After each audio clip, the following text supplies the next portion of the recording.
Now an Achilles heel, so to speak, for Darnold is that he's thrown 9 interceptions this season. That's 4th most by any quarterback in the country. We harp about Notre Dame forcing turnovers. They've been able to do that. I'm in heaven right now, football heaven. Every time you can walk out onto the football field, you can smell the concession stands. You can hear the cleats walking across the track, the pads hitting up against each other during warm-ups. No one thought Notre Dame would be here on this very floor in the Final Four because of all of the injuries they suffered throughout the year.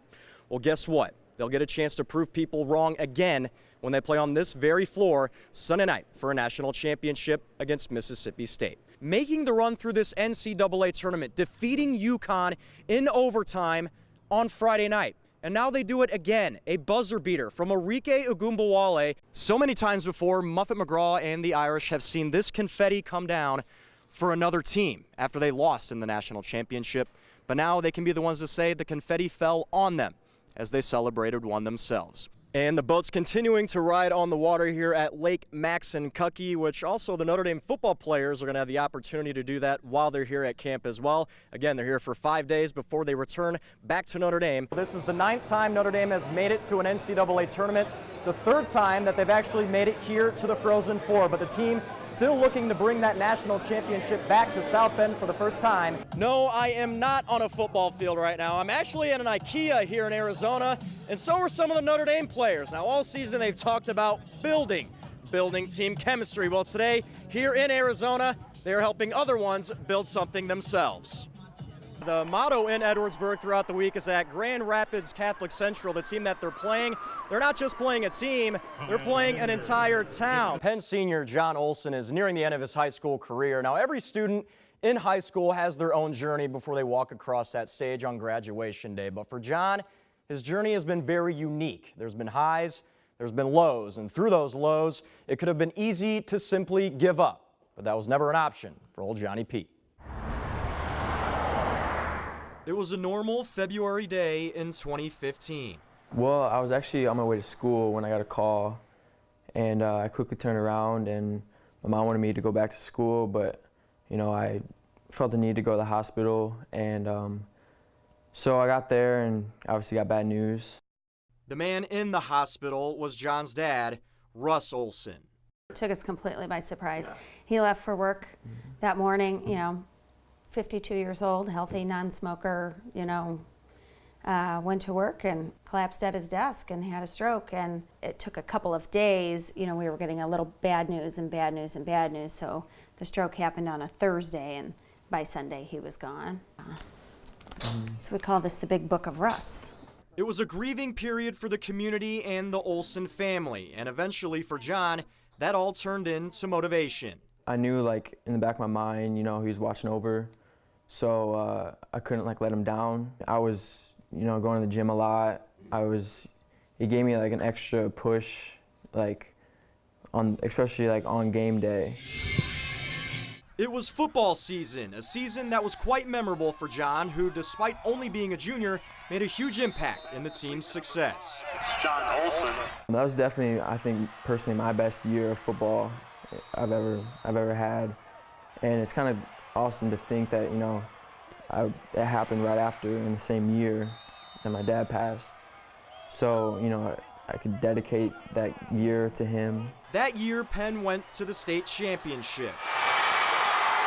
However, it would end in a loss. But that loss added another reason to get better for his senior year. And Olson picked up right where he left off, making plays. But then in week 2, another dose of adversity struck.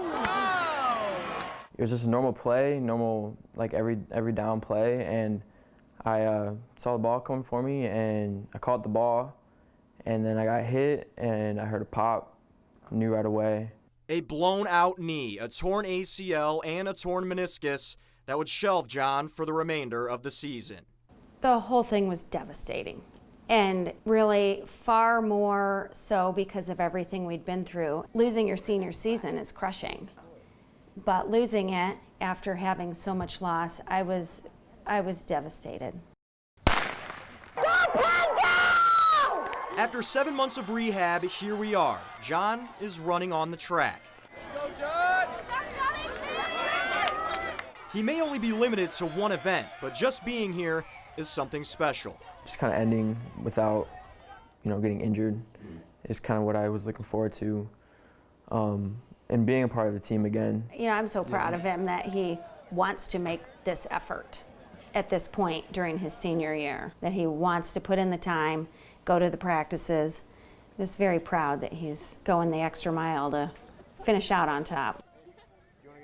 Good for him, absolutely. Now to cap this story, John received a scholarship just last week called the 3 C's Memorial Scholarship. That stands for commitment, character, and courage, which perfectly fits what he's done over the years. Now, in order to get that scholarship, he had to write an essay, and that essay was about the leadership and dedication to his dad, Russ. Yeah, and Russ was a great guy, well known in the community. I know he coached my son along with his son Nate in baseball, and just a wonderful family. Yeah, absolutely. And you mentioned baseball. Currently at the Harris Fields, they put a memorial up for him that is in Granger after he passed.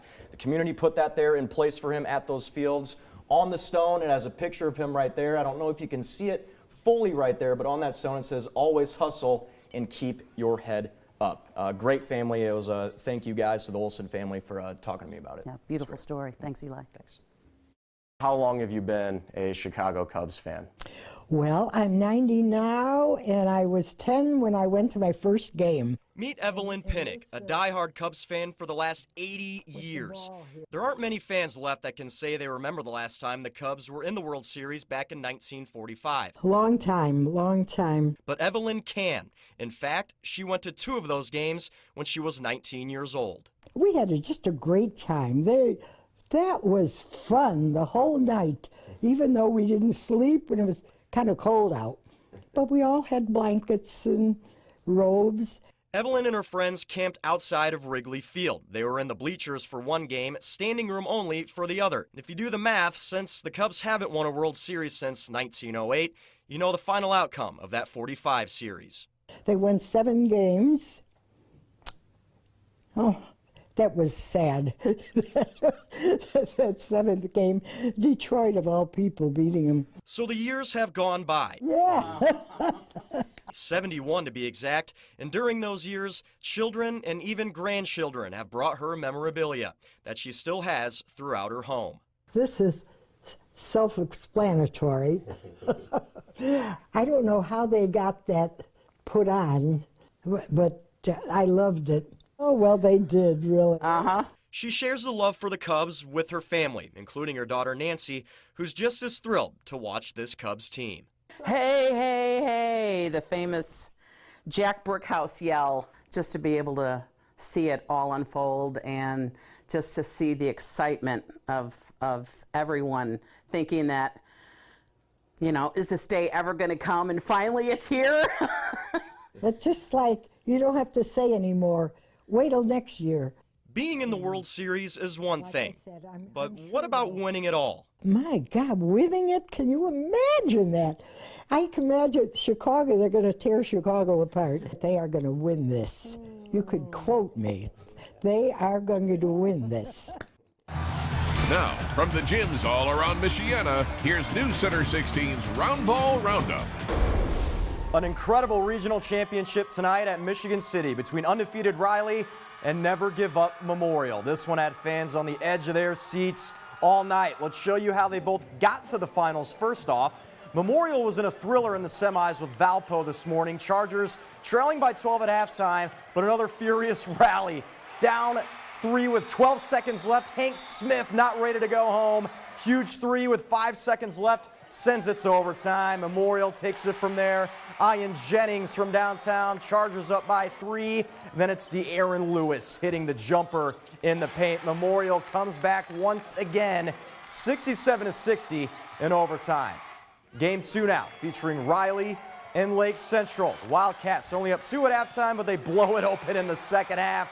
Rylan Grundy starting his own dunk contest. Riley up 15 after 3, and to cap it, Grundy this time going windmill on everybody. 54-38 the final for the Wildcats. So here we go, the regional final.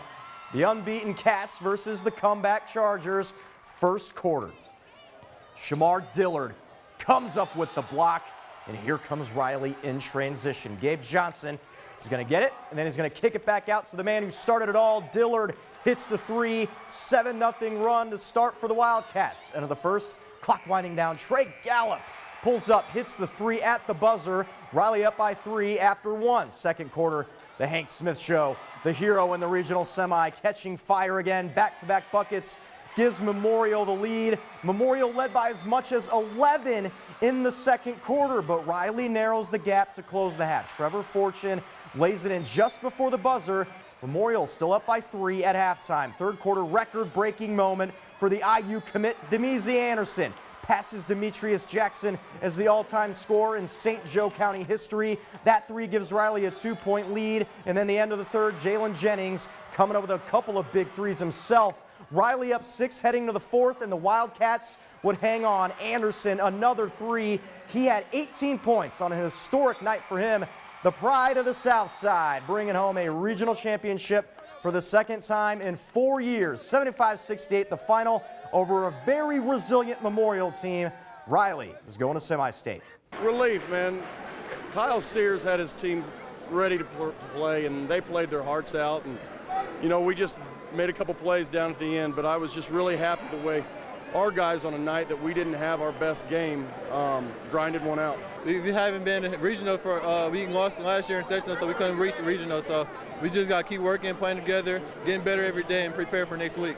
Perseverance. We work hard every day, so we know we practice game situations like this every day. Down a couple points, you got to come back within a certain amount of time. It's just all situation. We ready for it. So congrats to Memorial on a great year. Riley will face Carmel in the 4A semi-state next Saturday at 3 p.m. at Lafayette Jefferson. All right, let's go to the Big Ten regular season title. Notre Dame hockey gaining home ice advantage for the Big Ten tourney, hosting Penn State tonight in the conference semifinals. Electric atmosphere at the comp. This game tied at 2 in the third. Irish Icers coming ever so close to getting the go-ahead goal on a few occasions, but each time denied. Still tied at 2.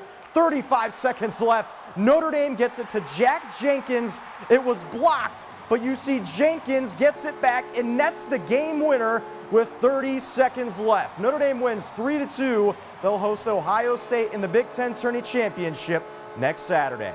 That's what you play for right there. I mean, I think everyone wants to, score that goal, and I mean, you just have to live in the moment. And I mean, like I said, like anyone could have scored that, but it definitely was nice that I got a fortunate bounce there, and a couple of guys made a really good plays to me to make that happen. So we're just really happy to get the win and just really excited to move forward. I probably looked like a 5-year-old celebrating the game-winning goal. I was jumping in the air. It was awesome. And couldn't happen to a better guy, and we were just happy overall to get that go-ahead goal there.